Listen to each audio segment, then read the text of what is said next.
In this video, we're going to use the Taylor series, Maclaurin series, power series that we know to find the sum of a series. The sum that we're interested in is the sum of the series from n equals 0 to infinity minus 1 over 2n plus 1 factorial.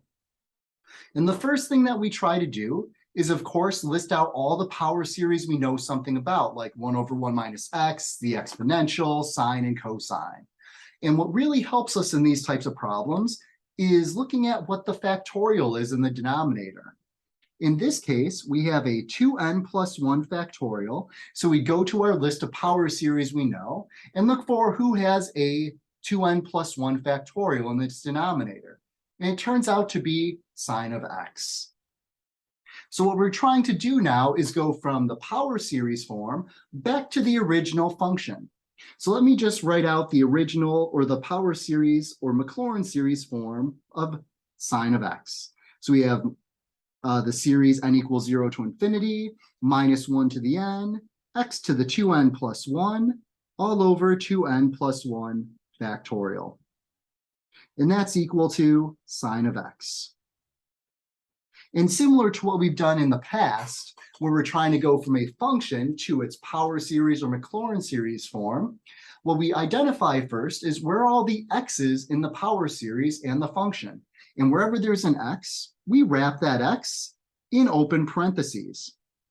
And then basically we think about inside of those parentheses, we just erase that variable. The idea being whatever goes inside of the parentheses on the left, we can put into the parentheses on the right.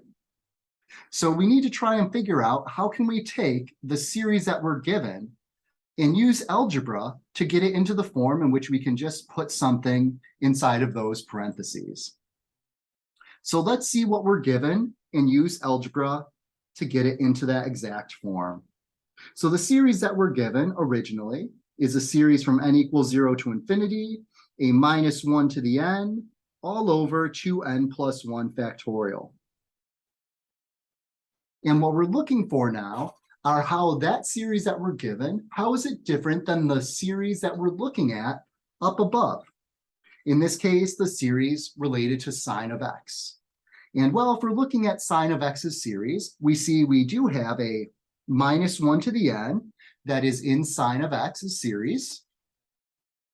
And we have that 2n plus 1 factorial, which is also in sine of x's series in the denominator. The only thing we're missing now is that kind of whatever's raised to the 2n plus 1 term sitting there in the numerator.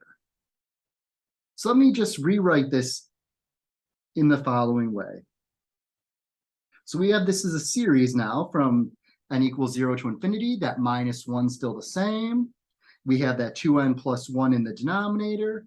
But now we need to figure out what are we going to put in that numerator and raise to the 2n plus 1 power, because that's the only term it looks like we're missing from the series we were given to use into the series that we want to put it in up above. And well, since we're not given anything else in the original series, this is where we're being a little bit creative, because we can always put a 1 in that numerator and raise that 1 to any integer power and still get back 1. So it turns out what we're actually going to be able to put into that series up above is just the number 1. So if we do that on the right-hand side, we think about, well, putting in that 1 into the parentheses up above, we have now sine of 1.